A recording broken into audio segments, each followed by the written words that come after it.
Sabi mo nagde-deliver ka sa mga opisyal. Sino yung mga opisyal na yun? Magpangalan ka ng ilan o lahat ng naalala mo? Ang naalala ko, sir, si dating Speaker Martin Romualdez po. Meron po kaming video at saka mga pictures, Your Honor. Bukod kay dating speaker, sino pa? Na yung personal mo alam hindi makasama mo, ikaw mismo. Saka kay, ano po, yung dinala po sa Ilocos. Kami po yung nagdala doon sa Delta Gate hangar sa Pasay.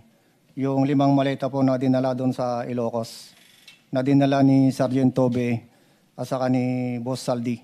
Ikinarga po namin sa Lexus na bulletproof, plate number NFX 8886.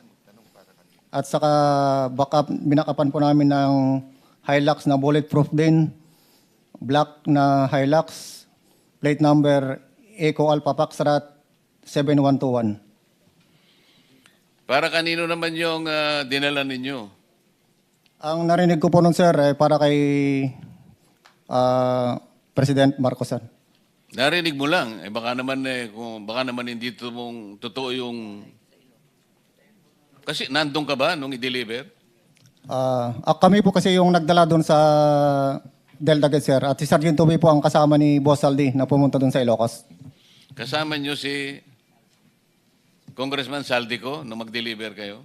Kami po yung nagdala, sir, sa Delta Gate. Then sila Sergeant Tobe at saka ni Boss Saldi ang nagdala po doon sa Ilocos.